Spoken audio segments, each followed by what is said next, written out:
kauna-unahan sa Pilipinas. NBC Manila Broadcasting Company. DZRH, member kapisanan ng mga broadcaster ng Pilipinas. Member KBP. Oras! Eksakto en punto. 6:04. Humahataw, humahagupit, lumalatay na komentaryo sa Himpapawid. 2 por 2. Walang takot sa paghimay sa masalimuot na isyu ng bayan. 2 por 2. Humahataw na mga balita at impormasyon. 2 por 2. Ating damhin, ating lasapin ang hagupit na 2 por 2.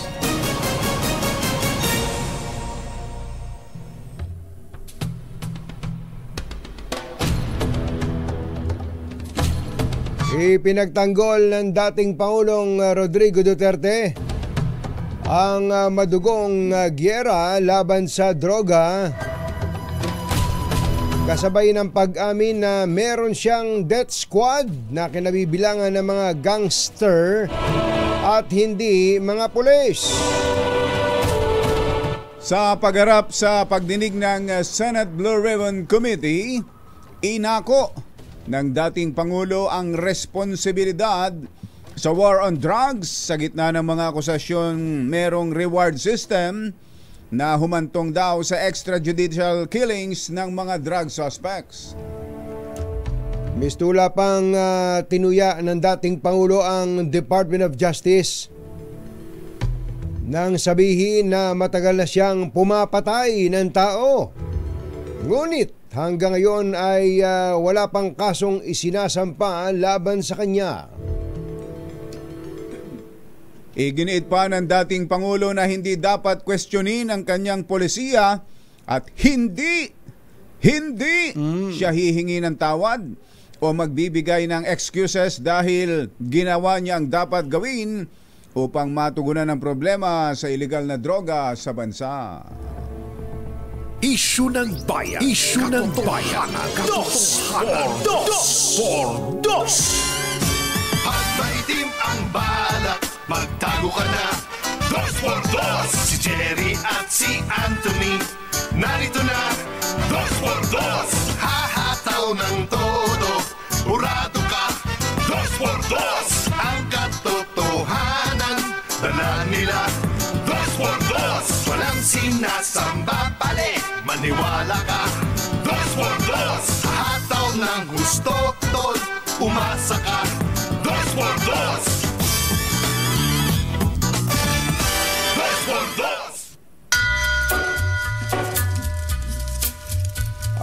Hi. Maganda morning. Lamig. Lamig. 16 pala 16. Parang hit eh. Kaya pala malamig dito Kaya eh. pala. At dalawang Bawasan 16 mo. yun. Gawin mo lang 2 por 2. Oo, ayan. Magandang umaga, bayan!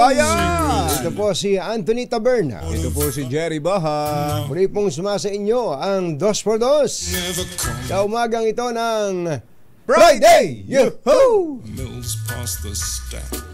Hindi ha, yan ang laman ng mga balita, kumbachero ha. Ang dami pang... Yan ang banner story ng lahat ng mga pahayagan ngayon. Ito ang banner story ng pahayagang Philippine Daily Inquirer. Ano ba yung nakasulat? Duterte tells Senate, I have a death squad. Ayun, sinabi raw ni dating Pangulo sa Senado na meron siyang death squad. Yan daw po ay 7-member death squad Ayun. that had carried out his orders to liquidate criminals. Ayun, tinan mo, liquidate. Oh, Ayun, liquidate. Pag sinabi mong liquidate, Papatayin talaga yan. Papatayin. Wala nang liquidahin na yan. Sabi wala nga, nang pagtatalo doon kung neutralize o liquidate o negate o negate. ano pa man. Kapag liquidate, alam na natin kaagad yun eh. Yung neutralize, medyo ano pa yun eh. Baka pwedeng sabihin na hindi yun ang sinabi natin.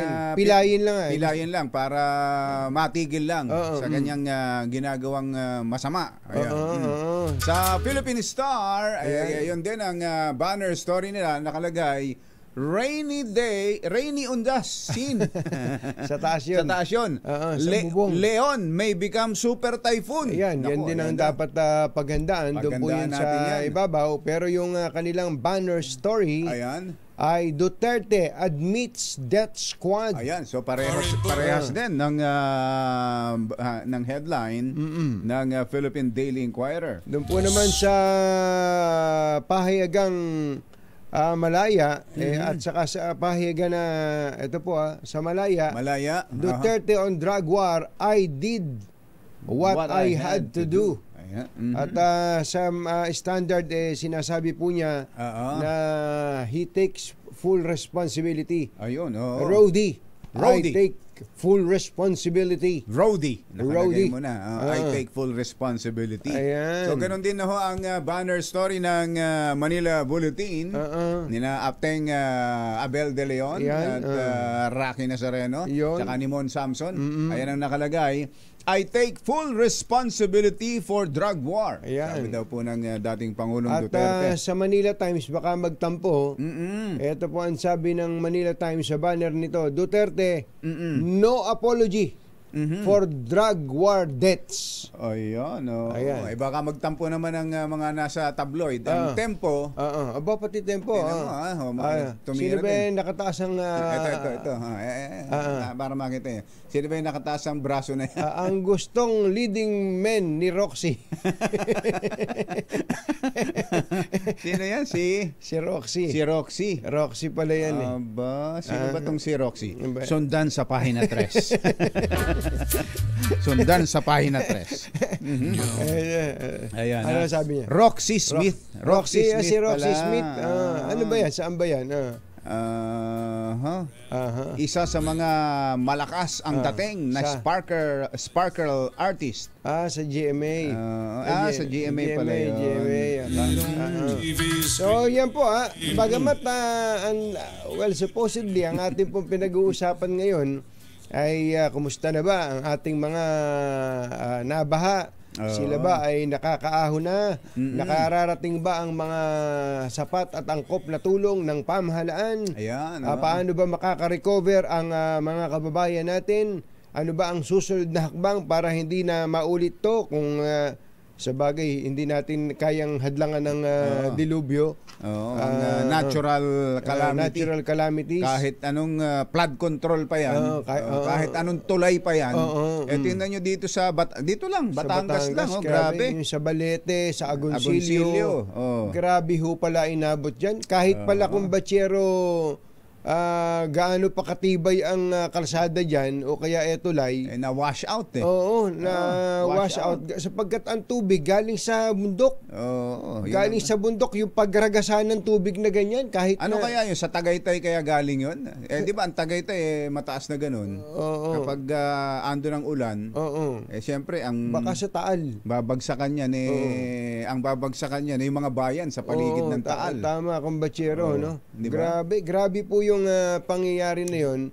Sana wag wala namang masama na atin pong panoorin ito pong mga nangyayari sa politika natin. Blockbuster din yata kahapon yung Senate hearing. Blockbuster sa tinitingnan ko nga yung ABS-CBN YouTube channel. Ang live viewers ay umabot ng sa isang pagkakataon kasi hindi naman ako nakatuto kung batsero, umabot ng 130,000. Tingnan mo na yan. Plus. Ang dami nun. Bukod pa yung sa GMA YouTube, DZRH. Yun ang matindi. Yun ang pinakamatindi sa lahat. Yun ang matindi, naka-hook up tayo kahapon. Kaya kutakot-takot ang nakapanood, kumbatsero, nakapakinig. Talaga. So talaga nakatutok tayo dito lamang while we are engrossed in our political issues, dapat po hindi natin napapabayaan ang higit na mahalaga ano yun? Ang pag-aabot ng kamay sa mga nangangailangan. Jerry Baha at Anthony Taberna sa Dos por Dos sa DZRH. Ikaw ba, ano bang, napanood mo ba ng buo? Hindi Mahaba rin, din, napakahaba. Saka ang dami nating ginagawa eh. Marami tayong ibang ginagawa. Ang ginagawa ko, ang mabuti na nga lang at may social media, na i-rewind mo. Pwedeng i-rewind. Ano ba yung mga... O kaya meron namang mga punto na, ito nga, tulad nito, may mga nakuha ng ilang mga magagandang portion na inire-replay na lang. Yan, napapanood natin. Naghihintay ako ng matatapang na senador eh. Talaga. Ang matapang doon, si Senator Bato. Kung maaga pa lang, agitated si Senator Bato. Si Senator Bato eh. Sa intro pa lang, ha? Intro pa lang. At hanggang... matapang siya, galit siya doon sa testigo eh. At ang ilan sa mga narinig natin doon, ito, meron palang naiharap na isang kolonel sa House of Representatives na ang kanyang naging testimonya ay pinupuwersa siya na magsalita ng kung ano daw ang gustong sabihin niya sa Quad Committee ng Kamara. Ayun. Ito yung si Colonel Grijaldo. Colonel Grijaldo. Mukhang ito yung witness ni Senator Bato no? Yan ang witness ni Senator. Naiyak pa nga eh. Naiyak pa. Pero diba? Kasi nga parang napaiyak siya sa House dahil inutusan daw siyang magsinungaling. Hindi raw siya makapaniwala na gagawin yun ng mga kongresista. Bakit naman? Iparinig mo nga, Yuel, yung total. May audio ba yan na RH TV? Sige nga. After a while, Kong Dan Fernandez entered the room and he asked me to sit beside him on his right side. And then Kong Abante entered the room, sat far end of the chair on the right. One of the lawyers of Police Karma stood near at my back. Kong Dan Fernandez put the paper he was holding on the table and told me, ito ang sasabihin mong statement na ito. While pointing on the paragraph on the paper, ito ang supplemental affidavit ni Colonel Garma. Sabihin mo, alam mo ang reward system. I-confirm mo lang. Kong Dan told me to read the said affidavit. However, I asked the copy of affidavit he was showing to me to read it. He did not give it to me. The lawyer of Police Colonel Garma said, ikaw lang ang pwede magsabi niyan, sabi ni Colonel Garma. I was puzzled and I asked myself, why me? Why me? Why me? I respectfully told him that I cannot confirm. They are saying, as I have not read the affidavit.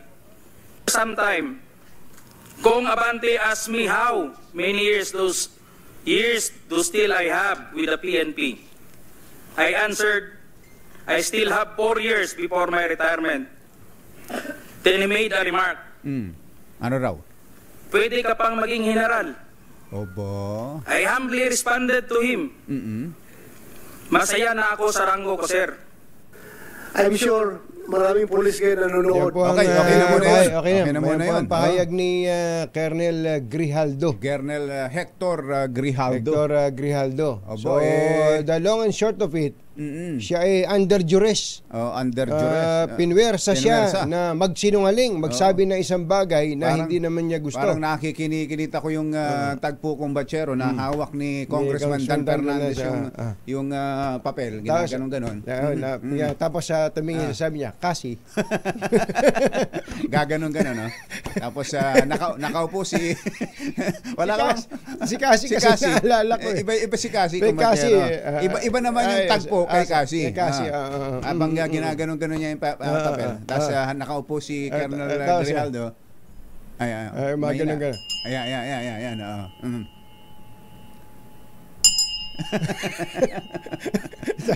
Ano, mo order ba yan? Tumatawag ba na waiter yan? Siguro. Tapos tsaka inilapag na gano'n. No? Tapos dumating si Congressman Kong Abante. Benny. Kong Benny. Tandem pala yun. Tandem pala. Tandem pala ang Dan and Benny. Dan and Benny. Oh. Magandang Base sa kwento ni Kernel. Magandang restaurant yun, ha? Dan and Benny. Dan and Benny. Dan and Benny. Dan and Benny. At yun, pinupwersa siyang sabihin daw ang binanggit ito ang sabihin ito mo. Ito ang sabihin, matindi ayun pala. Tinuturuan ang sasabihin. Mabigat 'yon, kumbachero, mabigat yung mga akusasyon na 'yan. Saka may hibo pa ng panunuhol Panunuhol gagawing general. Di ba? Oo. Pero total pala kung may ganung pangyayari pala, kumbachero, teka mo, hindi ko siya masyadong natutukan mo ba siya sa house? Hindi rin. Parang ngayon ko lang siya narinig. Hindi ko rin siya nakitang parang hindi siya masyadong hindi ko napanood. Kumbaga sa dami ng nagsalita sa house, siguro hindi masyadong significant. Baka dumaan lang siya. Baka madaling araw o hating gabi siya naisalang. Pero dito mabigat, kumbachero, yung ng kanyang mo yung siniwalat. Dalawang co-chair ng Quadcom, yung kanyang binanggit na parang riding in tandem. Talaga, parang na siya sa pamumuwersa sa kanya. Kung magsipagsalita pa naman niya, sinungaling ka! Di ba?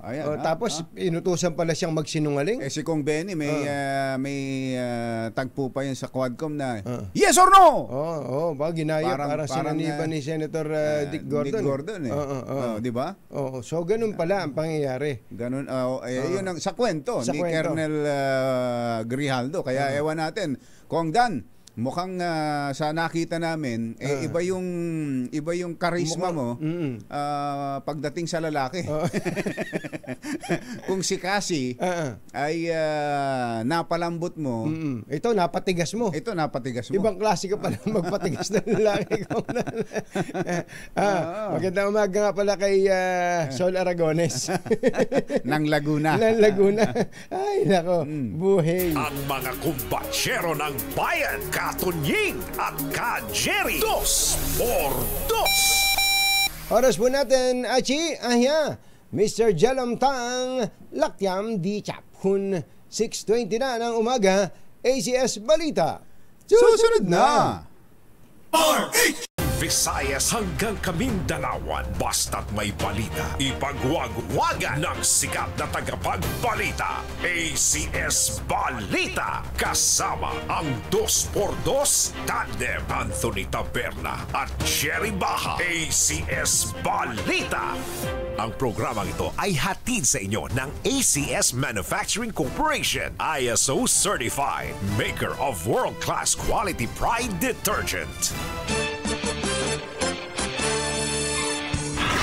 Narito na ang ulo ng ating ACS Balita. IBP, magbibigay ng libreng legal aid sa mga guro.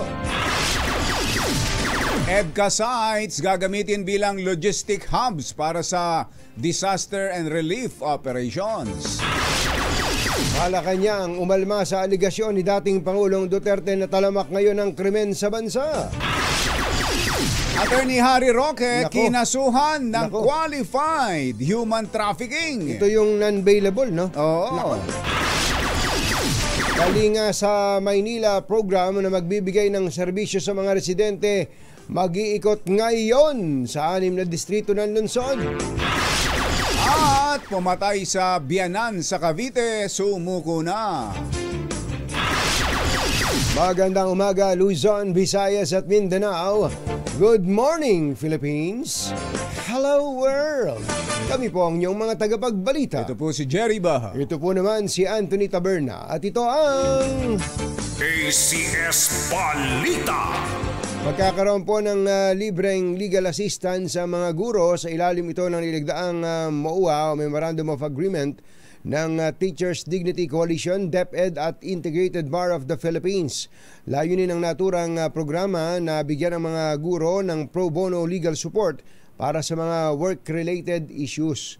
Tulad na lamang ng kasong administratibo at kriminal na posibleng kaharapin ng mga guro sa pagtupad sa tungkulin. Naniniwala naman si Teacher Benjo Basas, ang National Chair ng Teachers Dignity Coalition na mahalagang hakbang ang bagay na ito para matiyak ang karapatan at kapakanan ng mga guro. Planong gamitin ang EDCA sites bilang logistic hubs tuwing may kalamidad at emergency.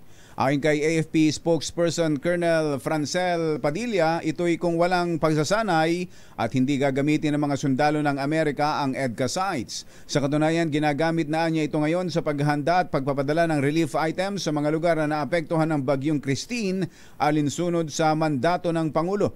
Maaari rin anyang gamitin ang EDCA sites na command and control point ng iba't ibang bansa tulad ng pagdadala ng tulong ng Malaysia at Singapore. Alas 6:27 na ng umaga, naimbag bigat kada kayo amin na po. Agring kayon, gising na. Ipinabulaanan po ng Malacanang ang pahayag ng dating Pangulong Rodrigo Duterte na tumaas ang mga krimen sa ilalim ng administrasyon ni Pangulong Bongbong Marcos. Sinabi ni Executive Secretary Lucas Bersamin, nagkaroon ng malawakang pagbaba ng krimen sa bansa at napanatili ang kapayapaan at kaayusan sa Pilipinas na hindi nilalabag ang karapatang pantao. Giit pa ni Bersamin, mas ligtas ngayon ng bansa ang mga mamamayan at mas tiyak ang kinabukasan sa ilalim ng administrasyong Marcos. Ipiniliwanag din po ni Executive Secretary Bersamin na hindi totoong sa Malacanang ang drug den na ni-raid ng mga otoridad. Tama din naman, pagka kasi Malacanang napunta na ba kayo sa Malacanang, yung mga nanonood po sa atin dito? Kami kasi ni Kumbatsero, nag-cover kami pareho sa Malacanang. Anong panahon kasi nung presidente yung kinover mo? FBR. Si FBR. Ako naman, ang kinover ko, si former President GMA. GMA. Pag po dumating na kayo sa nagtahan bridge na ganun. Doon pa lang, meron ng may kwan na po yun. Meron na pong may gwardiya na po doon. Malacanang na po tawag doon. Malacanang na. Kumbaga, kahit may mga squatter nga doon eh. Sa may gilid, yung papunta ng San Beda, papunta yung pagkumanan ng Kakumbatsero, papunta ng San Beda, papunta ng San Sebastian, papunta ng CEU. Pagka naman lumampas ka ng mismong Malacanang sa may DBM na yon, Malacanang din ang tawag doon. Pa rin yun. Ang labas mo doon na sa may Ayala Bridge. Ayala Bridge. Doon, meron ding checkpoint doon. May checkpoint din doon. Tapos pagka naman pumunta ka doon sa kabila, Arlegui. Sa Arlegui. Arlegui Gate. May ano bang TIP ba yung eskwelahan doon? May eskwelahan doon na paglabas mo gano'n na diretso. Kundi po, Malacanang din po ang tawag doon. Kaya medyo malawak kasi talaga yung Malacanang. Pinapaliwanag lang po namin sa inyo na yung hinuli pong yung drug den na nahuli ay hindi doon sa palasyo ng Malacanang. Hindi po doon yun. Meron nga pong Barangay San Miguel ba yun, Kumbatsero? San Miguel. Barangay San Miguel. Malacanang po yun. Sa may Malacanang po yun. Ayun, kaya siguro ngayon, yun ang pinaglalaroan ng mga anti-government vloggers na ang drug den ay nasa loob mismo ng Malacanang. Ayun. Kaya mabuti naman ES at pinaliwanag mo ito. At mabuti rin, alam namin ito para na ipapaliwanag din natin sa ating mga kababayan. Pero pangit ding makita na merong drug den doon. Kumbaga nasa sa tungki ng ilong. Tungki na ng ilong ng Malacanang. Masakit pa rin at masama pa rin. Ay talaga. Nakita yun. Alas 6:30 na pala. Ang bilis ng oras Maya pa ba kay Kongan mga kabalen? Gising na ba kayo? Sinampahan na ng kasong qualified human trafficking si dating presidential spokesperson Attorney Harry Roque at dalawang iba pa matapos na masangkot sa operasyon ng Pogo. Inihain ang supplemental complaint affidavit sa Department of Justice ng Presidential Anti-Crime Commission at ng PNP-CIDG. So hindi lang paok pala ito, pati ang CIDG.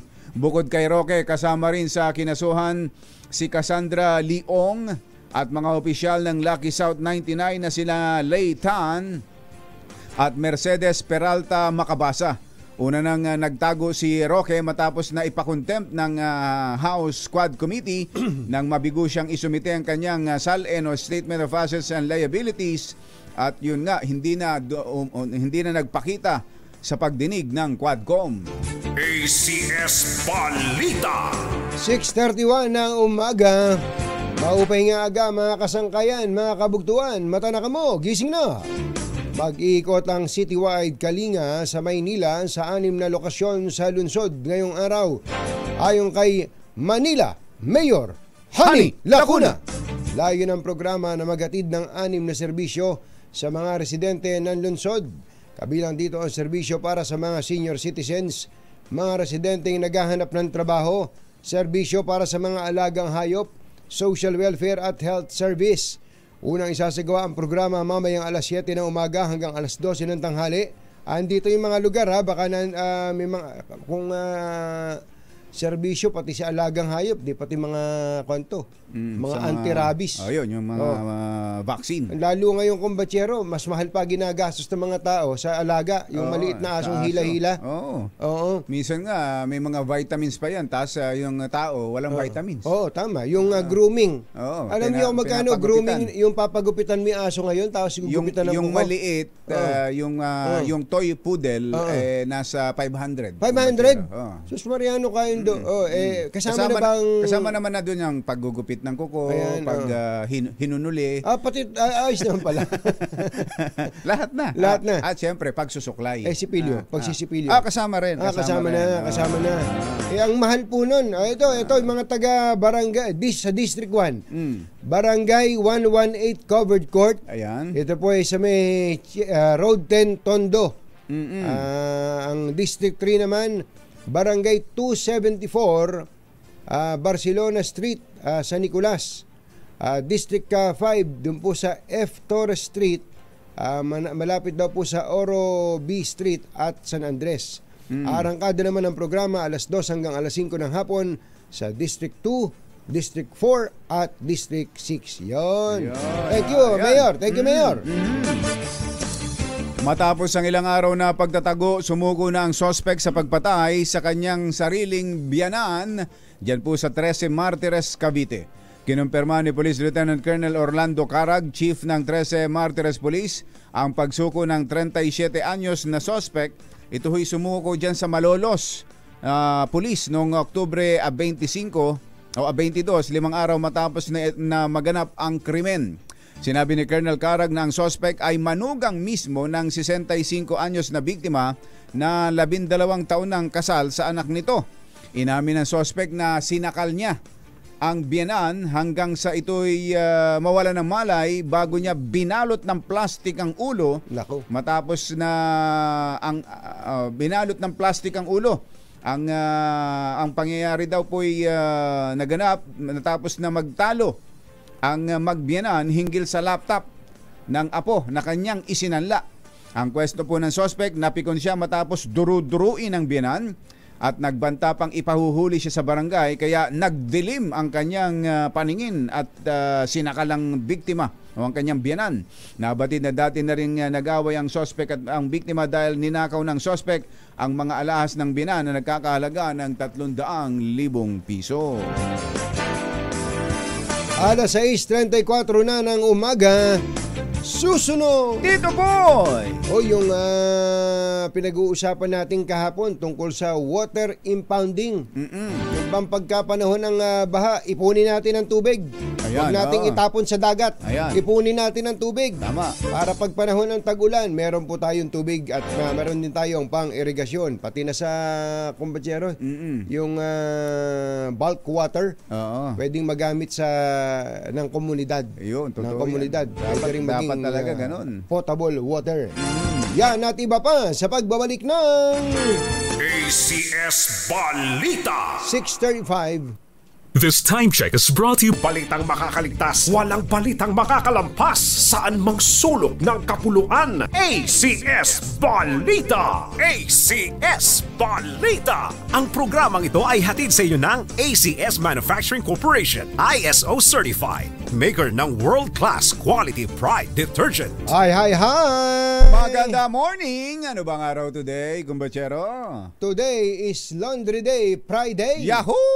At pag Laundry Day, Friday, all you need is Pride Washing Machine Detergent. May triple stain away formula kaya tanggal ang makapit, madikit, malupit na dumit man siya kaya easy ang labada. Kaya pala mula noon hanggang ngayon, all you need is Pride. All you need is Pride. ACS. Pilipinas. Kasama ang 2x2 Tandem Anthony Taberna at Jerry Baja. ACS Balita. Merong nagme-message sa atin dito, si Kuya Joel sa Rignaya. Habang hinihimas niya yung kanyang African talisay na puti. Oo.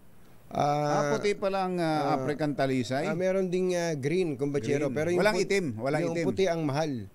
Walang itim. African eh. African. Mag-ingat-ingat ka dyan. Di ba? Bakit? Bakit? Tsaka tayo, marami na talisay dito rin sa Pilipinas. Oo, yung magandang ang ano yan eh. Local na paborito ko rin yan dahil magandang maglilim yan eh. Gumawa ng lilim. Oo, tama. Gumagawa siya ng payong eh. Totoo. Kaya lang kapag panahon ng yung nangungulag, nakakabusit magwalis diyan. Talaga mauubos ang dahon nun. At isa pang problema nun, yung higad. Ang daming mahigad yan. Itong hinihimas-himas ni Kuya Joel sa Rignaya ay African talisay na puti na maganda raw para kang nasa Japan. Ano ba yan? Binobonsai ba yung mga ganyan? May nagbo-bonsai nito. Kaya kung gusto mo raw magkaroon yan sa inyo, PM is the key. PM is the key. Mahal daw yan eh. Medyo mahal nga ito eh. Maibonsai nga yung mga talisay doon sa pwede, no? kapitbahay namin. Doon daw sa Imus at Gentry, meron daw silang retarding basin. Para daw yung pinag-uusapan nating water impounding. Tama. Oo, merong ganun. Maganda po ito eh.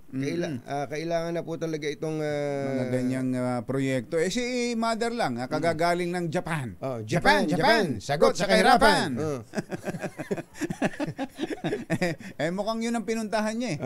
Mukhang ininspeksyon ni Mother namin dito, Malu Cabral, yung water impounding facility ng Japan. At kaya minsan nga po ating kukumbidahin si Mother para naman meron tinatawag na cascading yung maibida niya sa atin lahat ng mga natutunan niya sa kanyang ginawang seminar diyan po sa Japan. Panay nga daw ang tawid niyang ganun eh, pabalik-balik daw siya. Ganun. Dun sa Sibuyas crossing. Siyempre nakita ba niya aso doon? Nakita mo ba yung aso? Pambirang aso yan, dami nagkakagulo sa aso na yun. Si Hachiko. Si Hachiko. Pambirang pati. Sandali po lamang. Jerry Baja at Anthony Taberna sa 2x2 sa DZRH.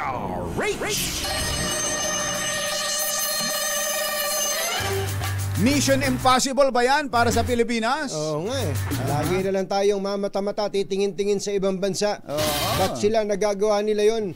Bakit yung bagong community, yung township na BGC, meron nun? Meron. Sa Burgos Circle. Bakit yung iba wala? Bakit yung iba pag sinabing flood control, nagnakaw ang congressman dyan? Ginawang pagkakapirahan yan. Ba't ba ganun? Kasi nga naman meron naman ganun talagang pangyayari sa ibang mga lugar.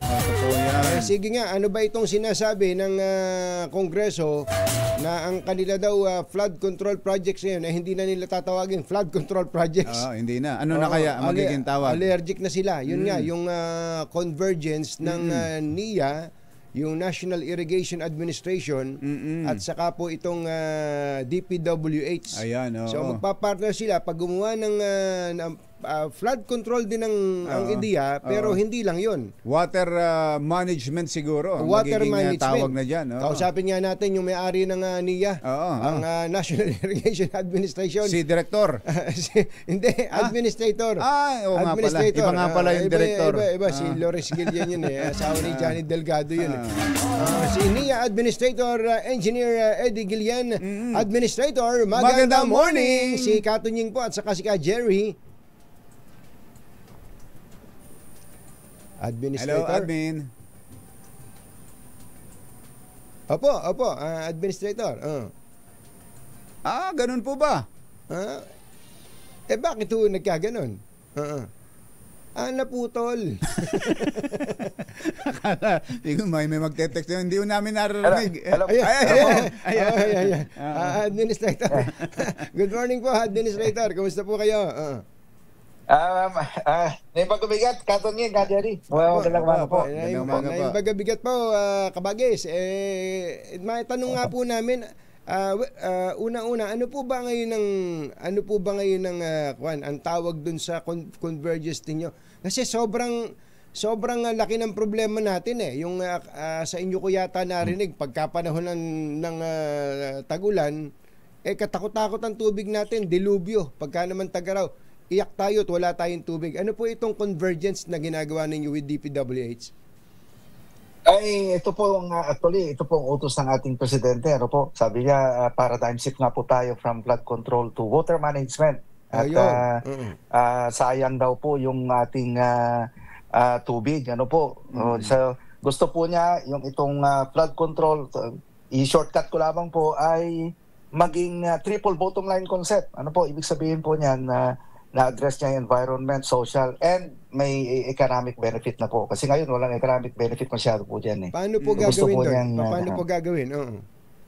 Well, katulad po ng halimbawa, sir, ito pong Katuni, ito pong Sabo Dam. Ano? So, instead of Sabo Dam lamang siya, lalagyan siya ng component na pwede lang gawing intake, gawing diversion dam ng NIA para mapakinabangan po natin sa ating mga patubig. So, kung magawa ka ng Sabo Dam, ito po yung sedimentation control.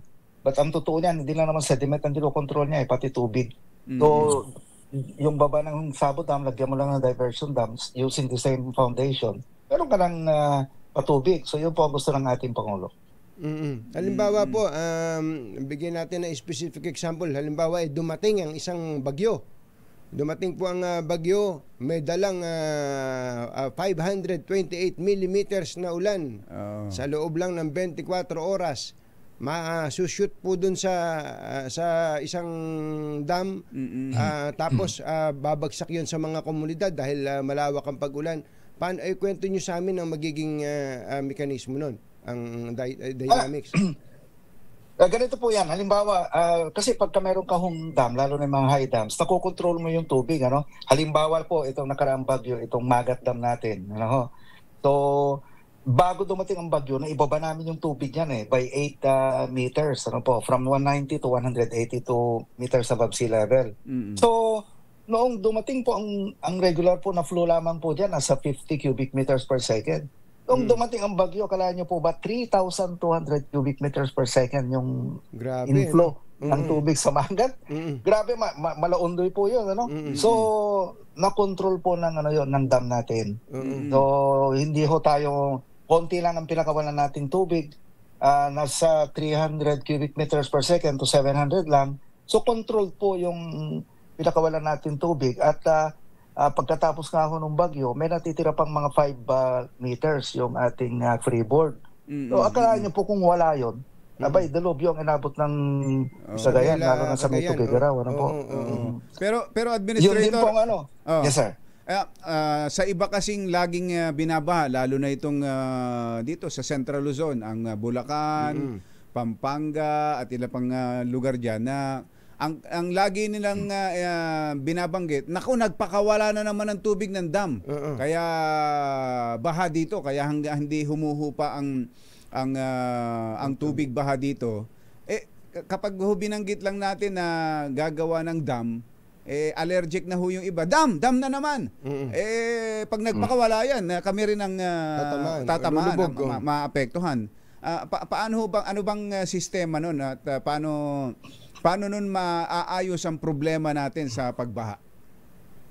Dito po sa Bulacan at saka Pampanga, sir, ano po, ang dam kasi na involved dyan is itong Angat. Ano po, tandaan natin, ito nakaraang bagyo, na-control pa ng Angat yung kanyang tubig. Pero itong Ipo Dam kasi sa baba niya, itong Ipo Dam po kasi, ito yung dam na ginagamit natin para ma-divert yung tubig dito sa atin. Ito yung kinukuhanan natin ng tubig inumin itong Angat. Ano po. So, may mga tributary kasi dyan So, itong Ipo Dam, may Ipo River yan Ang nagpapakawala lamang po ng tubig talaga dyan, lagi, ay itong Ipo. Dahil maliit po yung Ipo Dam, parang mataas lamang po siya ng konti sa diversion dam Kaya po, nagkakaroon ng baha dito sa Bulacan at Pampanga area, dahil nga maliit yung Ipo Dam. So, dapat meron pang isa dyan. And then may tributary pa na dalawa po, yung Manikpik at saka yung Bayabas River. So itong Bayabas, nagtatayo na po ng NIA ng dam dyan para makontrol natin yung tubig. So dapat may high dam pa sa Ipo, meron pa sa Maniktik para makontrol po natin itong Bulacan area. But in the case of ito pong ating Pantabangan Dam, ang lakas po ng ulan nung nakaraan pero hindi ho nagpakawala yung Pantabangan Dam. Hindi. Dahil mataas pa po yung kanyang freeboard eh. Ganon din po yung San Roque, sir, konti lang ang pinakawalan niya. Although nagpakawala yung dalawang dam sa taas, ang Buklaw at Binga. Isipin mo natin kung wala itong mga dams na ito, talaga hong mas malalahong bagyo, baha po ang inaabot natin. Yung po bang kasalukuyang ginagawa ng mga flood control projects ng DPWH? Kalimutan muna natin yung convergence na to. Yung kasalukuyang, ano po ba yung flood control projects na ine-execute po nila? Ay, mga dike lamang po yan. Kaya ayaw ng Pangulo yan. Dapat pa nga, mas maganda pa nga sana ang ginagawa ng DPWH itong mga tinatawag na mga sabo dams. Kasi alam niyo po, yung Sabo Dam, ang kagandahan ho niyan, although hindi ho siya mataas na dam, pinipigilan niyan yung siltation. At saka pagka may vertical height na po ito, nagkakaroon ng drop yung tubig, yung velocity ng tubig, nababawasan. Tandaan natin, ang siltation, hindi lamang po nanggagaling sa bundok. Kung hindi nanggagaling din sa side ng mga ilog ng ating mga kwan. Dahil sa bilis ng tubig, sinisira niya yung side, kaya napupuno po yung tubig eh. So, ang ginagawa lang ng highways po ngayon, karamihan sa nakikita ko, yung mga dikes sa gilid.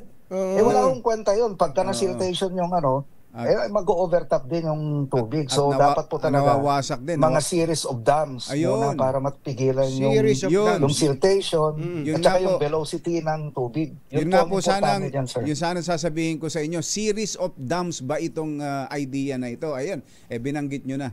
Series of dams. So parang redundant, paulit-ulit, mayroon ng dam sa taas, lalagyan pa ng panibagong dam, at kung kailangan pa ng panibagong dam sa baba, ganun po ang gagawin.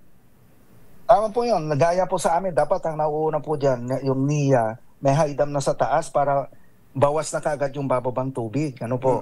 So again, dito sa baba, kasi sa taas po, yung wala akong masyado madidisplay sa mga tao dyan eh. Tsaka malalalim po yung mga dyan eh, pwede mong paglagyan ng dam. Matataas po yung impoundment na wala akong malulubog ng mga tao. Pero dito ho kasi sa baba, siyempre, pag nagtayo ka ng high dam, marami nang malulubog.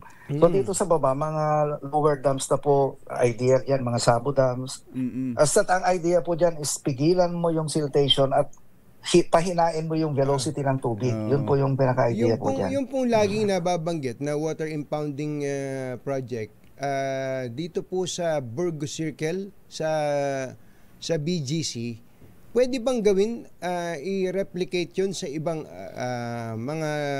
mga lugar na covered po o sakop po ng NIA? Ayan, pwede pong gawin yun, yung mga tinatawag nating sweep, Pero kung mga ganito hong highly urbanized city, kagaya po ng Taguig, madali lang ang solusyon dyan. Kung bago mo aprobahan sana yung isang building, yung magtatayo ng mga tataas na building, i-require mo na lang na yung isa doon sa basement, gawin niyang impoundment para may makuhanan din siya ng, gagamitin niyang tubig. So, malaking bagay na po kung lahat sana ng buildings natin sa Metro Manila. Mga bagong itatayo. Isang floor. Yung mga bagong itatayo, may impoundment po siya sa ilalim.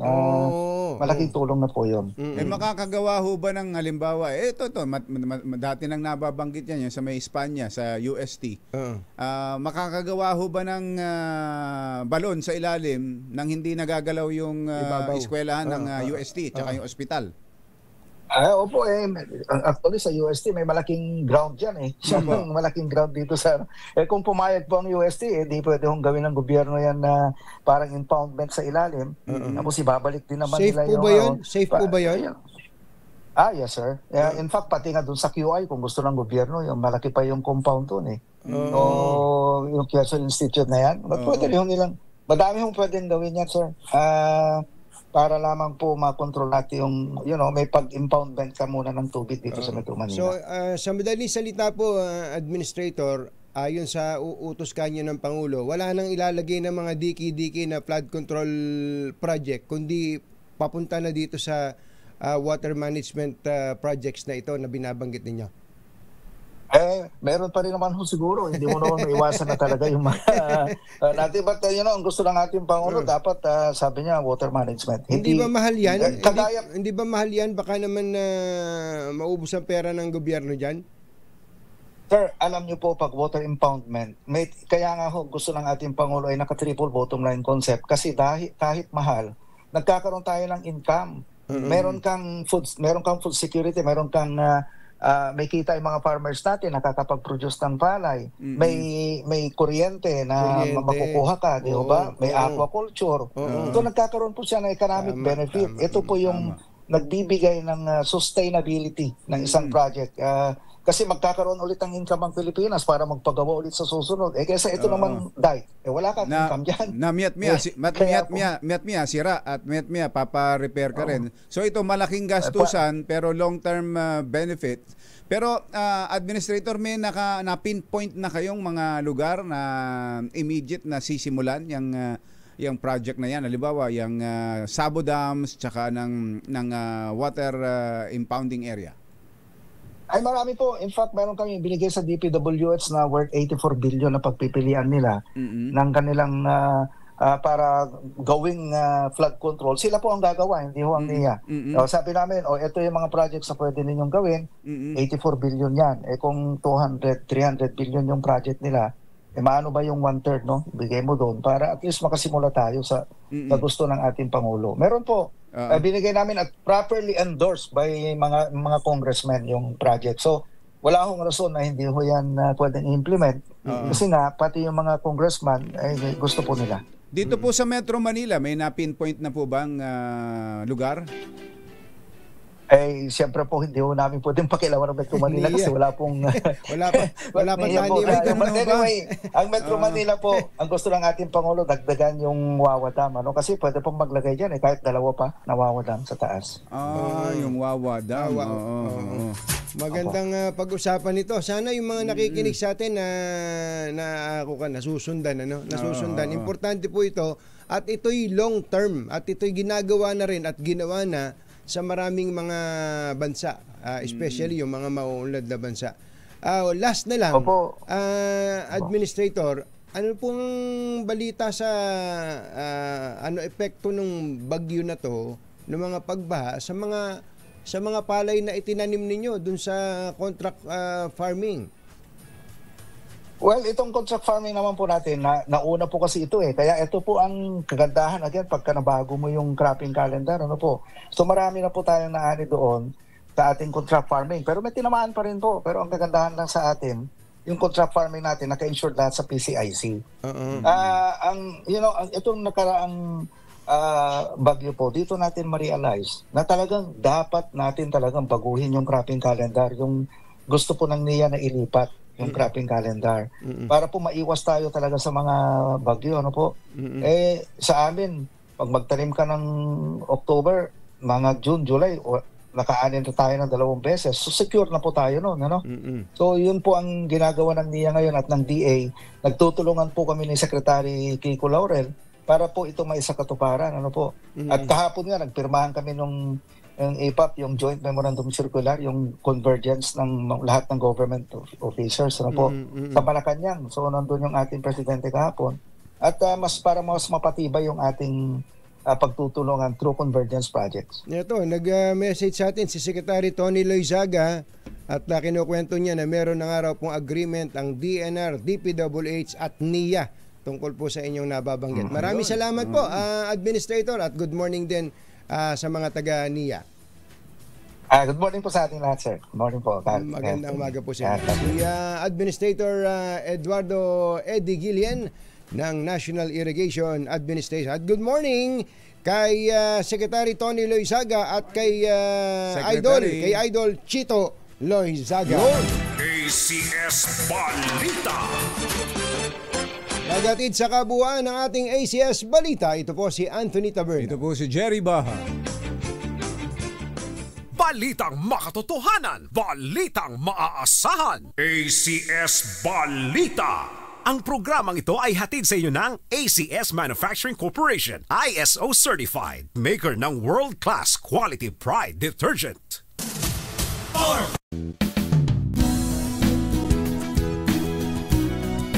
Sa Dos por Dos sa DZRH. Let's Marvin Gaye and get it on. Hoy, magandang morning kay Kuya Bong Ariola. Bong Ariola. Ng PCSO. Wala ba tayong loto dyan? Ayun, may nanalo daw. Meron? Nag-iisang winner ng 300 plus million. Taga saan yun, Mother? Yung binabalita kanina ni Kuya Angelo? Baka taga Cavite yan. Baka si Yuel. Yuel, ikaw yata yun ha. Tatahi-tahimik ka ha. Oo, may isa. Lone winner. Oo. Si 300 million. Kinukwento ni Kuya Bong Ariola habang nagkakapi sila ni GM Mel Robles ng PCSO na bukas daw ay 90th anniversary ng PCSO. Happy anniversary PCSO. Subok na matibay. Subok na matatag. Ayan. Yung yan ba ang PCSO.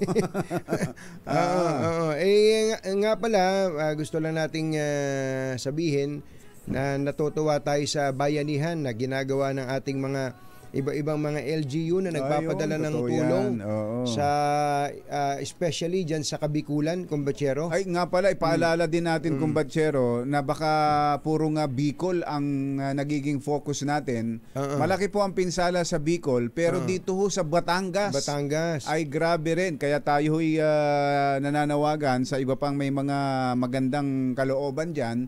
Yun bang sinasabi natin na ang pasasalamat ay ganun-ganun na lang dahil hindi sila nadamay, walang anumang napinsala o naapektuhan sa kanilang buhay at kabuhayan na ang nagiging daan ng kanilang pasasalamat yun pong pagbibigay ng tulong sa mga naapektuhan. Totoo yun. Ang laking bagay kasi nun nailigtas tayo umiwas sa atin. So yun naman ang ginawa din ng mga taga Bicol nung tayo ay naapektuhan ng Undoy at tayo yung mga taga Northern Luzon nung may mga naapektuhan ng Yolanda. Naalala mo yung Udet sa Mindanao at Cebu nung nakaraang mga taon.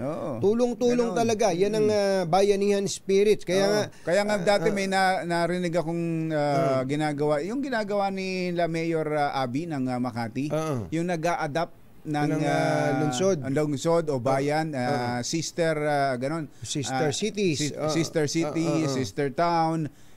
Malaking tulong ho yun, lalo na sa mga syudad na malalaki ang income. Kahit paano nakakaluwag-luwag.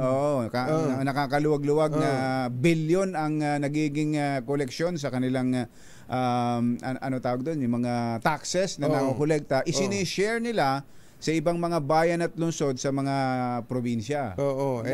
Maganda ho yun. Magandang idea po yun. At sana gayahin din ng ibang mga lungsod na nakaluluwag-luwag. Yun sa financial na suporta. Tulad ditong sa Maynila, itong pinadala ni Mayor Hani Lacuna ng mga rescuers mula sa Manila Disaster Risk Reduction and Management Office. Isip-isipin mo mahigit 1,000 tao pala ang kanilang nai-transport at nai-rescue at nai-transport dyan sa mula at papunta sa Naga City. Tingnan mo na yan. Yung iba dyan mga lumusong daw sa hanggang bewang na tubig baha at yung iba naman na kumbatsero ay mula sa mga bahay-bahay ay sinagip ng mga taga Manila. Manila boys pa pala yung nagpunta doon. Kaya thank you sa mga miyembro, 14-man rescue team mula po sa MDRRMO. Ayan, Maynila.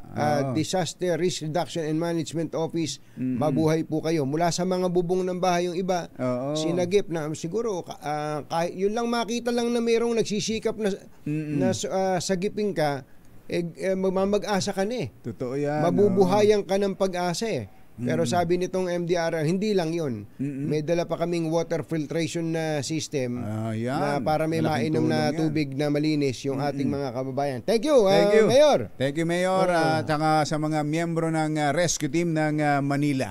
Binabati rin po natin ang happy birthday si Manoy. Si Manoy? Manoy, Rico Balde, happy birthday. At si Bok Monmon Mitra. Yun. Belated happy birthday. Binabati ka ng buong PMA Maringal Class of 1988. Ayun. Magandang umaga. Mga taga-Ifugao daw ay nanonood sa atin. Especially si Wailin Naticho. Wailin Naticho. Fan na fan ni Combachero. Kauna-unahan sa Pilipinas. NBC Manila Broadcasting Company. DZRH. Member, kapisanan ng mga broadcaster ng Pilipinas. Member KBP. Oras. Kapopoy. 12 minuto na makalipas ang 7 ng umaga. Engineer Tony Nanggel. 7:12 na pala Sakto. ng umaga. Balitang bagong-bago. Balitang dapat alam mo. Balitang magdadagdag ng talino. Dahil bagong impormasyon, makibalita. Unang-una sa DZRH. Pangunahing balita. Kasama ang 2x2 tandem nina Anthony Taberna at Jerry Baha. Sa ulo ng ating mga pangunahing balita, responsibilidad sa drug war inako ni dating Pangulong Duterte. Death Squad inamin. Senator Risa Ontiveros at dating Pangulong Duterte nagkainitan sa pagdinig ng Senado. Oil price hike umarangkada na. Pangulong Bongbong Marcos binuhay ang commitment na makamit ang zero hunger para sa mga Pilipino. Mas malakas at mapaminsalang bagyo inaasahan papasok sa bansa sa huling quarter ng taon. Bagyong Leon lumakas pa. Batangas Governor Mandanas itinanggi na quarrying ang dahilan ng pagbaha sa Batangas. Magandang umaga Luzon, Visayas at Mindanao. Good morning Philippines. Hello world. Kami pong yung mga tagapagbalita. Ito po si Jerry Baha. Ito po naman si Anthony Taberna. At ito ang Pangunahing balita. Sa detalye, inako ni dating Pangulong Rodrigo Duterte ang responsibilidad sa madugong giyera kontra droga, kasabay ng pagtatanggol sa naging hakbang niya at kung bakit niya ito ginawa. Sa paghanap sa pagdinig ng Senado, sinabi ni Duterte na siya lamang ang dapat sisihin at managot sa lahat ng legal at moral na pagkakamali sa drug war. Ayon sa dating Pangulo, bagamat hindi siya magbibigay ng excuses, hindi rin naman siya hihingi ng tawad dahil ginawa niya lamang umano ang dapat gawin. That for all of the successes and mali o I alone take full legal moral responsibility. Yan ang iniiwan ko sa inyo. Ang tinig ng dating Pangulong Rodrigo Duterte. Inamin ng dating Pangulong Rodrigo Duterte na mayroon siyang death squad na pumapatay sa mga sangkot sa iligal na droga. Ayon sa dating Pangulo, 7 ang miyembro ng naturang grupo pero hindi naman ang mga pulis ang mga ito kundi mga gangster. Meron akong death squad. Death squad, 7 pero hindi yung mga pulis. Sila rin yung mga gangster. Yung isang gangster, utusan ko, patayin mo yan, kaya kung hindi mo patayin yan, patayin kita ngayon. Tinig ng dating Pangulo. Hindi naman naging malinaw ang pahayag ng dating Pangulo dahil kalaunan ay binawi niya rin ito. Pero nang muling tanungin ay inihayag nitong patay na ang mga miyembro ng naturang death squad at sinabing wala siyang ibinibigay na reward sa mga ito. So, binawi ulit yung pagbawi. Sa parehong forum. Yun, ganun din. Nagkainitan sina dating Pangulong Rodrigo Duterte at Senator Risa Ontiveros sa huling bahagi ng investigasyon sa war on drugs ng nakaraang administrasyon. Ito ang tanongin ng Senadora si Duterte kung inaako niya rin ba ang responsibilidad sa pagkamatay ni Kian De Los Santos at iba pang nasawi sa nagdaang kampanya kontra droga. Paliwanag ni Duterte, inaako niya lamang ang responsibilidad sa mga pulisiya ng drug war pero hindi sa specific na pagkamatay ng isang tao. Responsibility for the death of Kian De Los Santos, Mr. Chair. No. How about si Carl Anthony alam mo, ma'am, Nunez? Before you rumble on those many things. No. I'm not rambling, Mr. Chair. Very specific yung mga tanong ko. Specific ang law. Guilt is personal. Magtanong ka muna ng abogado. Okay lang po. Kayang-kaya kong magtanong sa abogado. Sige, itanong ka muna ko ngayon po. before we proceed. No. Hindi tayo I have prepared these questions with my Guilt legislative is staff. personal. Yes, it's very personal. Hindi mo pwedeng ipasa sa iba yan. Kung sabihin ko, I will take full responsibility, magdating tayo sa korte, hindi naman tatanggapin yan. Well, Mr. Chair, and if the resource person could keep his volume and pitch to a normal trying level. to pin me down on Mr. Chair, you are pinned down by your own statements of October. You have to pin me Mr. down Chair. I'm not trying to pin you down on The exchanges are no longer productive. Mr. Chair. Do not pin me down on semantics. Yan po ang pagpukpok ni Senator Coco Pimentel matapos ang mainit na sagutan ni dating Pangulong Duterte at Senator Risa Ontiveros. Samantala, hindi kailanman ipinagmalaki ng mga Pilipino ang war on drugs. Ito ang binigyang diin ni Senator Risa Ontiveros sa pagdinig ng Senate Blue Ribbon Committee hinggil sa Duterte war on drugs. Ayon kay Ontiveros, walang karangalan sa parusang gaya ng tokhang at matatawag na punisher, lalo't kung libo-libong inosenteng individual ang namatay. There is no honor in punishment like tokhang. It should not be an honor to be called the Punisher when thousands of innocent people, including babies, have died in your name. Hindi kailanman ipagmamalaki ng mga Pilipino ang war on drugs na yan. Senator Risa Ontiveros. Nabulaan na ni dating Pangulong Duterte ang naging pahayag ni retired Police Colonel Rina Garma kaugnay sa kanilang naging usapan sa pagpapatupad ng umano'y Mala Davao model na drug war. Sa pagdinig ng Senado, tinawag ni Duterte si Garma na sinungaling at gaga dahil sa mga sinabi nito sa pagdinig ng Kamara na umano'y hindi naman kapani-paniwala. Assume the presidency. You were still president-elect at the time. Sabi niya May 2016. So I presume you were still president-elect, Mr. President. I do not remember calling her. And for what? Yung presidente ako, nandyan na yung lahat nasa akin na ang sabi po kasi niya dun sa kanyang revelation dun sa Quad Committee, nagpapahanap din po kayo ng isang police officer na miyembro ng INC. Tama po ba ito? Yun po ang sinabi ni Colonel Garma ron sa Quadcom, sa House of Representatives, Pangulo. I hate to say this, but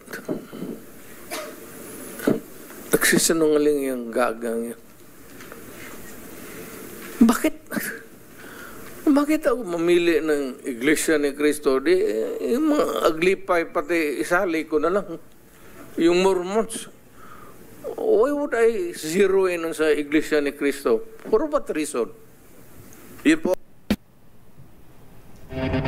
Ang tanungan ni Pangulong Duterte at Senator Jingo Estrada, samantala nang tanongin ng mga senador ukol sa sinasabing reward system, sinabi naman ni Duterte na hindi naman nararapat bigyan ng anumang reward ang mga pulis dahil tungkulin nila na sundin ang iniuutos ng Pangulo. Sir, sagutin kita ng ganito. Bakit ako magbayad sa kanila? Trabaho mo nila yan. Kung may pera, bulsa ko na lang. If there is a fund for that, why would I give it to them? Trabaho nila yan eh. The best that I could minsan is pupunta ako Iyaya ko yan sila na magkain.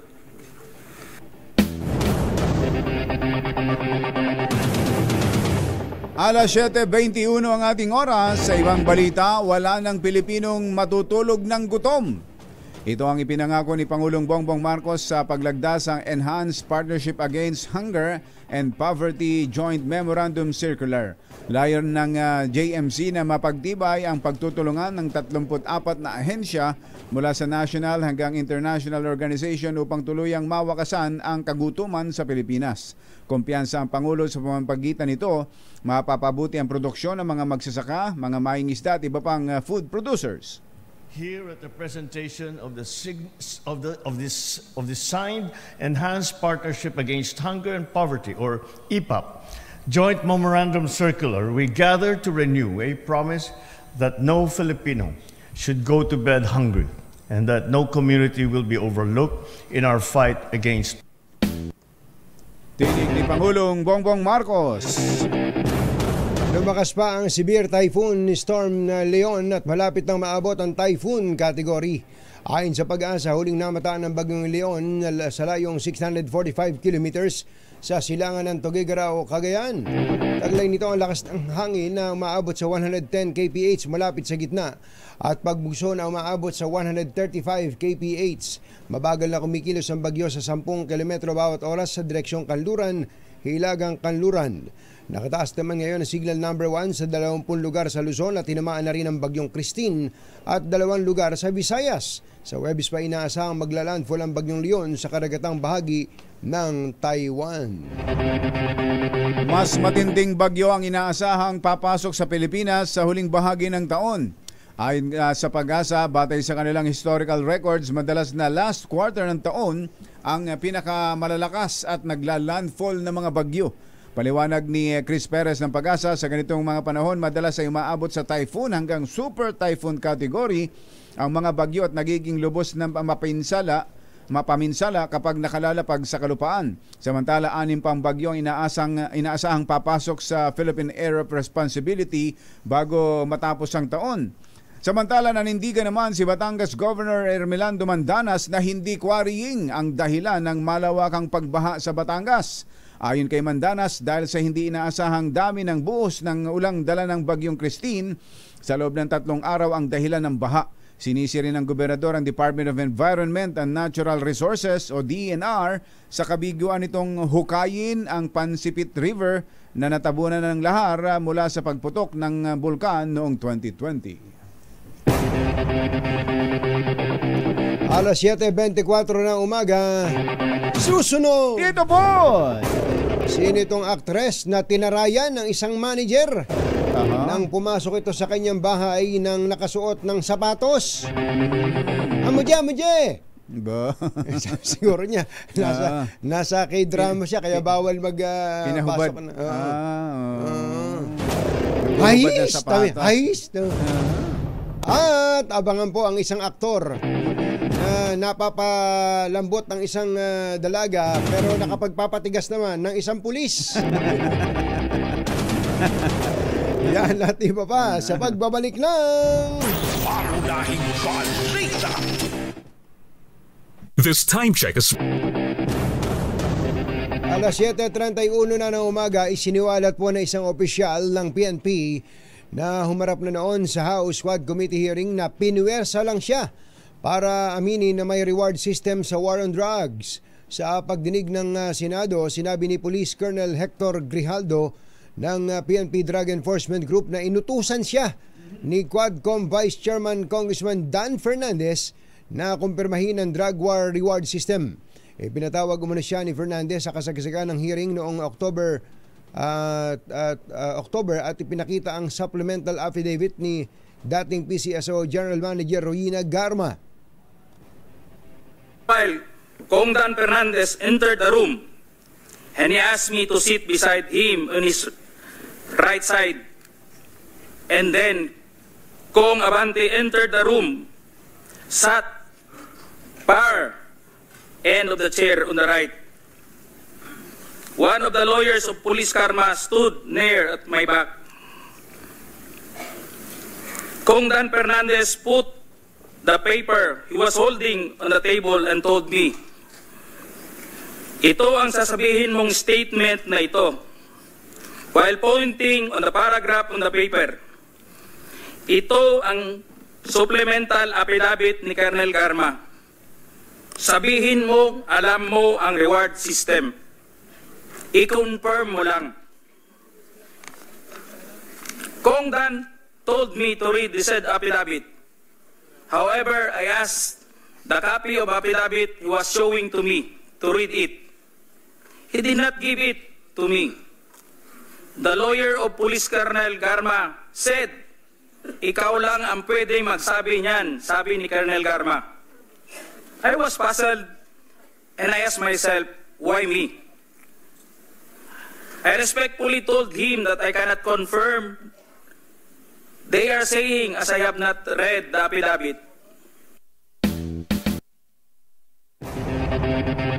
Yan po ang tinig ni Colonel Hector Grijaldo ng PNP Drug Enforcement Group. Kumbachero. Kaugnay yan, nasa linya po natin ang co-chair ng House Quadcom, si Congressman Dan Fernandez. Congressman Fernandez, magandang morning! Si Ka Jerry at si Ka Tunying po ito. Hey, good morning Ka Jerry, Ka Tunying, at magandang umaga rin sa lahat ng mga nakikinig sa inyo. Opo, napakinggan nyo naman siguro, napanood nyo yung hearing kahapon, at ito, ipinlay natin ulit yung testimonya ni Colonel Hector Grijaldo. At kayo yung mismong tinukoy na namumwersa o namumressure sa kanya nang gusto nyong sabihin niya. Yes, opo, at pinatawag po namin siya, pero medyo nakakatawa lamang yung mga sinasabi niya na kinoors namin siya, inaras namin siya. Napanood ko kaya nagulat ako As a matter of fact, si Hector Grijaldo, yung pagtawag sa kanya doon sa Kongreso, it's all about yung kay General Barriuga, na kung saan si General Barriuga namatay or inassassinate nung siya napalipat doon sa city of Mandaluyong. And never in my in our interrogation or investigation doon sa Quadcom na we ask ako pala that I ask questions sa kanya kasi nga wala akong mga nakitang material na mga issues about him.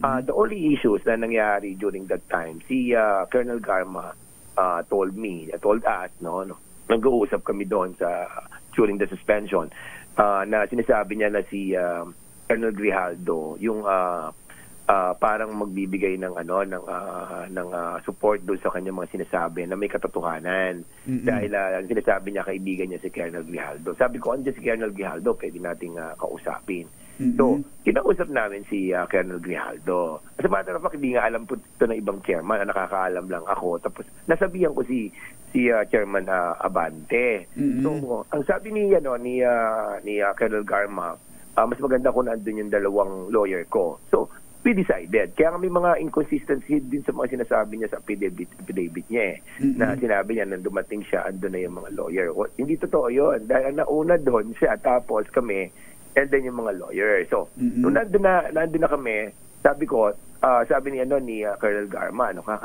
kaibigan kanya. Sabi niya gano'n, totoo ba itong mga sinabi ni Colonel Garma sa kanyang affidavit?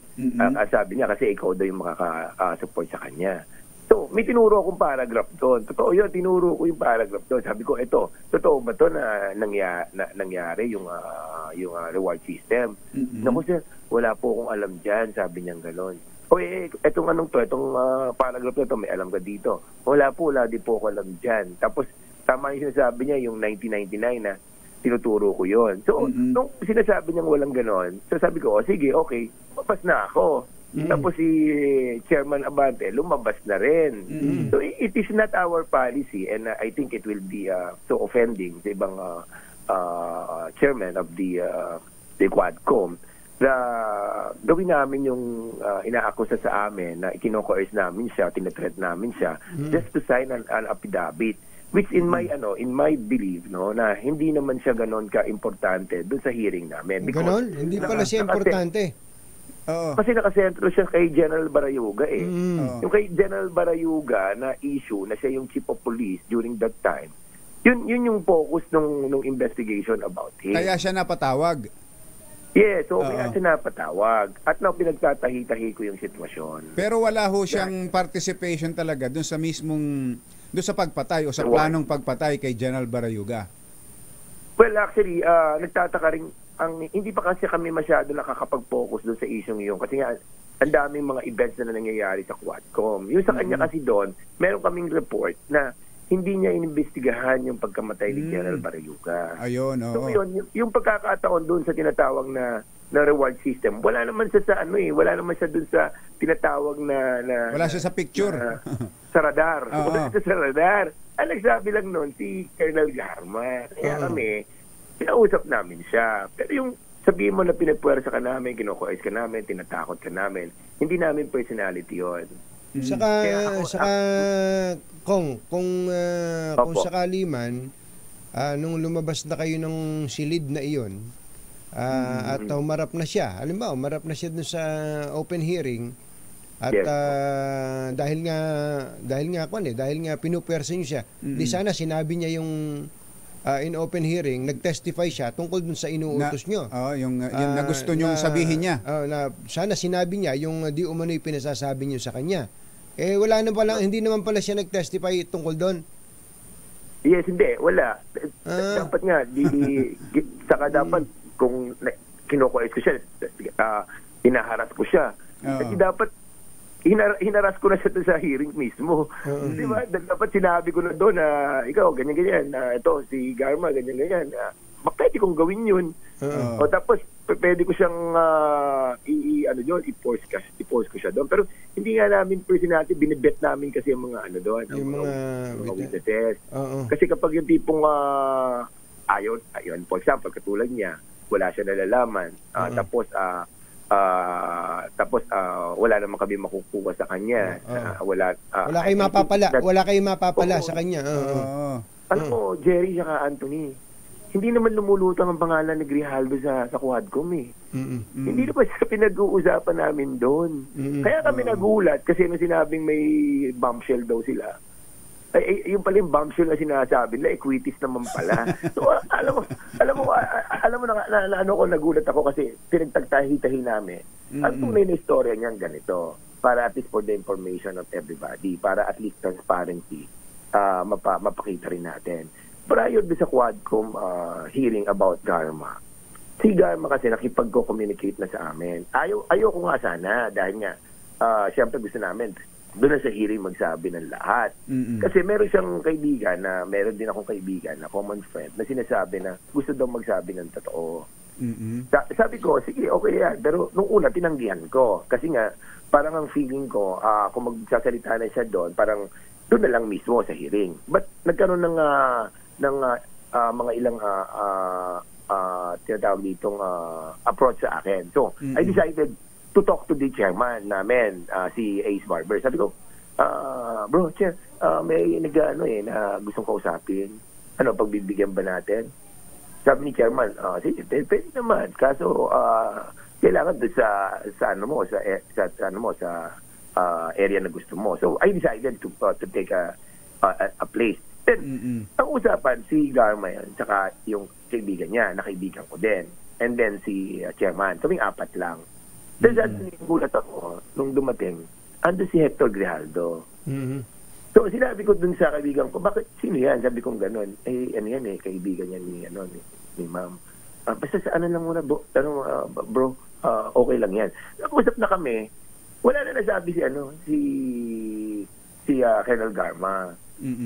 Sabi ko, nung tapos na yung usapan, umikot-ikot lang doon sa ganyan, ako'y wala naman po kaming alam sa kanya, gano'n.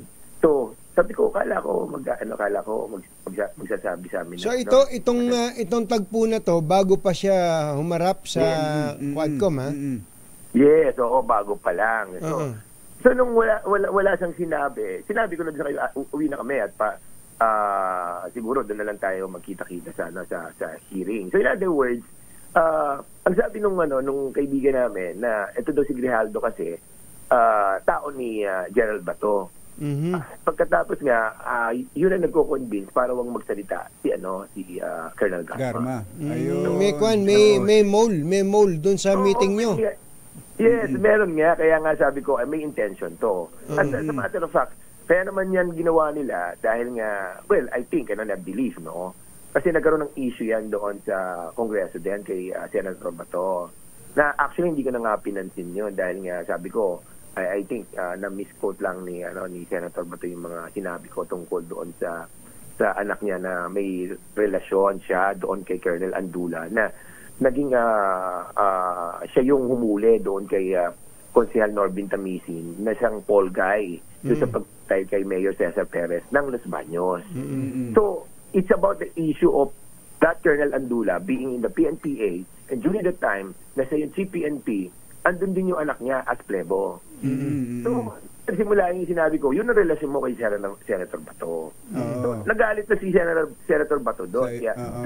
Na siya against me. Na ako naman, sinabi ko na hindi gano'n ang pagkakaano ko. Sinasabi ko lamang na meron siyang relasyon doon kay Colonel Andula na nandun sa PNP. Wala na akong ibang ibig sabihin doon. Kaya, connection to. Okay. Kaya ulat sa nangyari yan. Kung so itong ulitin lang natin. So itong si Colonel Hector Grijaldo ay hindi importanteng witness ng Quadcom. Kung mapapansin mo, mula nung siya inimbitahan doon, natatanong lang siya about kapag lumabas yung issue ni Gerald Barayuga. Dahil siya yung chief of police nung mangyari yun. Transfer siya doon, transfer siya doon nung panahon ng nasa Region 7 siya. Nung inaalok daw siya na maging general, parang sinusuhulan ni Kong Benny, narinig ba ninyo yun? Magagalit si PNP niya ng presidente sa atin. Hindi naman natin alam kung anong posisyon niya doon at kung anong mga pinaggagawa niya sa PNP. Wala nga siya, he never ring a bell sa amin during that time. Nakiusap lamang si GM Garma dahil nga kaibigan nga daw niya si Grijaldo. True enough, kasi nga nakita namin, magka-classmates sila and at the same time, kasama niya nung nag-meeting kami. And many people can attest to that. Anong big picture? Sa tingin nyo, bakit ito ginawa ni Grijaldo? Unang-una, yun ang gusto i-discredit yung Quadcom. Using that issue na coercion, harassment. How can we coerce and harass him inside the Quadcom hearing? Ang dami-daming tao doon, ihaharas namin siya. At may witness doon, yung dalawang lawyer. Kaya, I think this is, well, hindi natin pwedeng pabayaan at we will take action on this. May nag-utos ba sa kanya? Tingin nyo? Sure, meron nag-utos yan. Sino bang naglabas sa kanya doon sa Senado? Diba? Saka, well, I think, with all due respect, doon sa Senate, nagulat kami sana nga kasi nga we all gave the documents na pertaining to the advance natin doon sa Quadcom, including all those issue. I think nung kay Grijaldo kung sino yung mga involved doon sa kay Barayuga. But unfortunately may mga gantong issue that was being taken by certain personalities doon sa Senado. Last na lang po. Tumalayin the Congress, the Quadcom. Ayun. So last na lang, ano pong masasabi nyo sa nangyari kahapon sa Senado? Yung kabuuan ng hearing, I'm sure sinubaybayin nyo rin. Oo, medyo nasubaybay natin. Well, ang isa sa mga medyo masasakit doon na I think sana na-stop, sana hindi napayagan yung continually saying words na dapat hindi po natin nadidinig, pero actually nadinig natin yun nung over the past 6 years ng kanyang administration. Bumabalik na naman po dito sa atin. Ang pinakamabigat doon mismo sa isang institusyon ng ating bansa na kung saan it will form part of the record of the institution. And sana nga, ang ginawa na muna parang i-delete na lang sana doon sa records. No? Pero well, kanya-kanyang kanya-kanyang style. But sa amin, we will not allow that. Oo. Teka ho muna, pinipigilan nyo ba yung ibang mga witnesses na under your custody na humarap sa Senado? Wala pong ganun. Sino bang hindi umattend? Si Garma, si Leonardo. Si Garma, nakita ko yung excuse letter niya. Kasi actually, bago kami mag-hearing ng October 2022, nag-excuse na si Garma na hindi muna umattend dahil kasi he's complaining about dito sa may back pain sa may leeg, saka dito sa side ng kanyang leg. May sinasabi siyang esophageal cancer na kanilang pamilya. And hindi siya makalunok properly. Yun ang sinasabi niya doon sa sulat. Okay. So, ngayon lang siguro nagkaroon ng pagkakataon. And that's the reason why hindi siya naka-attend doon sa Senado. Wala na ho siya sa custody ng Congress? No, hindi. Nasa amin pa rin. Pero may kasamang sergeant at arms siya na pumunta sa hospital. I think sa if I'm mistaken, sa Cardinal Santos ata. I don't know. Pero si Colonel Leonardo yata may COVID eh. May COVID pa ba ngayon?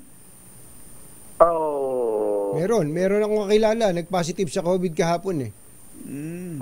So, meron siya pero dito sa amin, may mga kilala din ako ng mga nagko-COVID, pero meron mga wala naman. Mild lang. Kung mukhang i-issuehan na ho ng subpoena, paano ba yon? Kapag sinabpina ng Senado, nasa inyong custody na na-cite for contempt naman na ng Kamara, paano ba magiging sitwasyon nun, Kong Dan? Okay naman po siya na okay silang dalhin doon. Wala pong problema doon. Yun lang, kung if they're going to cite them in contempt, but within the jurisdiction and the time element ng aming contempt, at the end of the day, doon pa rin siya nababalik sa House of Representatives. Sa House of Representatives. Saka hindi, si Guban. Di ba? Si Guban, yun yata yung wala daw. Nasa custody niya daw eh. Hindi, tinawagan daw yung committee secretary. Hindi man lang, parang kwan lang, scene zone. Deadma. Yun, hindi ko na monitor yun. Hindi ko na nasa inyo pa ba si Guban? Si Guban? Yes, si Jimmy Guban. Ayun. Pa rin sa kaya umpisa pa lang, mainit na si Senator Bato eh. Etong si Grijaldo, Colonel Grijaldo, ipapatawag nyo pa ba ito? So, patatawag namin siya. Di-clarify niya yung mga nag-apidabit siya doon. So, we'll be asking him about it. Ako personally, wala naman akong against him. But of course, ang nasaktan dyan, siyempre, yung members, yung chairman. Saka yung matatanda. Talagang mga medyo sila. Sabi nga namin kanina, Kong Dan, parang nawala ang appeal mo. Ang appeal mo para lang sa babae, hindi sa lalaki. Kaya alam, nanonood ako, nagulat ako. Sabi ko, ano kaya pinabit nito? Sabi kong gano'n. Kasi nga, nagulat ako bakit siya magsasalita about, never in my mind na pumasok yung issue nung about doon sa kinausap siya tungkol doon. Okay, Kong. Purari, brief lang yan. Kaya nagulat ako. Okay, maraming salamat po. Thank you. Si Congressman Dan Fernandez ng 1st District, Laguna. Siya din po ang co-chairman ng House Quad Committee.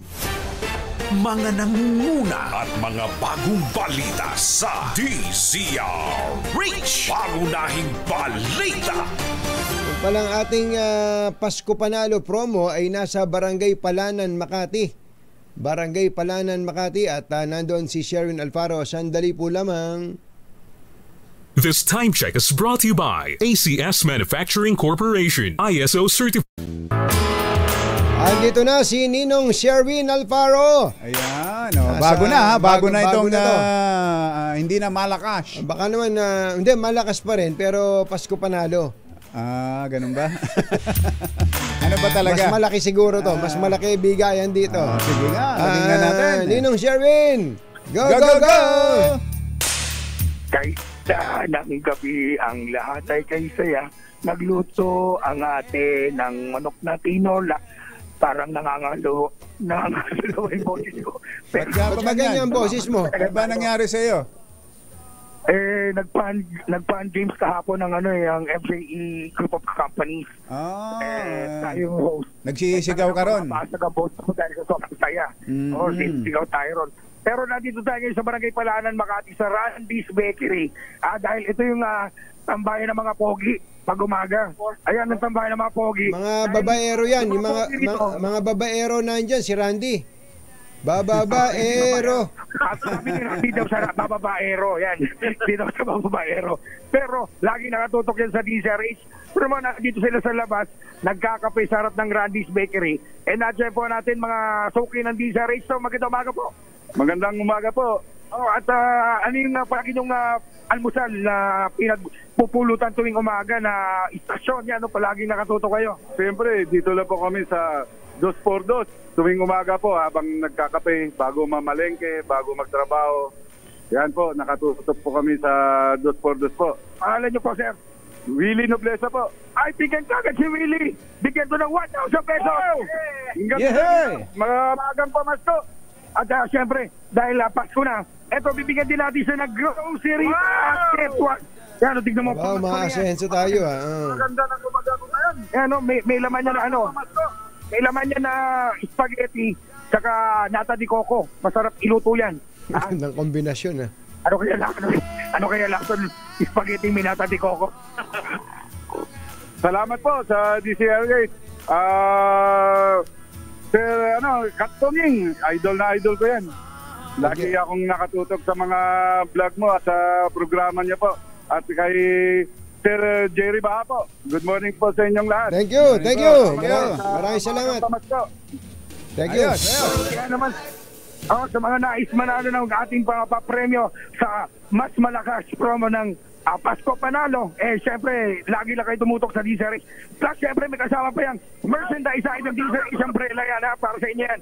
Kaya naman sa mga lagi tumututok, lagi lang po kayo manood sa DZRH. Ang ganda nga naman ng payong Sa DZRH, sa Pasko Panalo promo. RH number 6, Sherwin Batalzaro DZRH, una sa Pilipinas, una sa Pilipino. Oy, baka dapat na kayo magpalit ng bubong, General Eli Mata, General Eli Mata. Buti na lang, may bubong na maaasahan. Gawa sa state-of-the-art technology. May aluminum na. May pintura pa. Now available na rin sa pre-painted tiles pan. Para sa eleganteng bubong na matibay na, makulay pa. Mag-cherry loom pre-painted ka na. Ito pa lang si Colonel Hector Grijaldo. Wala na pala sa PIDEG. Oo, ang nangyari pala dyan, nasa floating siya, tapos dinala sa PIDEG. Nung napunta sa PIDEG, na-involve sa Parayuga, nalipat na uli ngayon sa DPRM. So, hindi na siya nakapagtrabaho sa So, nung mabanggit sa Parayuga, dahil siya yung ngayon chief of police noon, pinloating na. Pinloating na. Kaya hindi siya nakatrabaho nito sina General Mata sa PIDEG. Yung pala yun. Floating pa lang. Ay, tinitingnan ko itong kaso na isinampa laban kay Attorney Harry Roque. Meron po kasing supplemental complaint affidavit na ipinail ang PAOK at ang PNP-CIDG. At dito po ay isinama na ang pangalan ni Attorney Harry Roque sa kasong qualified human trafficking. Ito binabanggit natin na non-bailable yan. Non-bailable. At ang binanggit dito, Roque benefited from the fruits of the trafficking in persons operations. Si Roque ay nakinabang sa bunga ng trafficking operations ng Pogo and other illegal activities in the Pogo hubs, but choose to keep silent about it. At iba pang mga operasyon sa Pogo hubs at pinili niyang manahimik. Manahimik. Yun. Kasi yun sabi nila, pero pasasagutin natin si Attorney Harry Roque kung makikita pa natin siya. Kung ikaw ay nakikinig, kami tumatawag sa inyo matagal na. At maibigay ang inyong panig. Ingat po kayo. Bye! Bye! Happy weekend! Woo! Damdaming Bayan, susunod na. Long after the thrill of living is gone, say, oh yeah.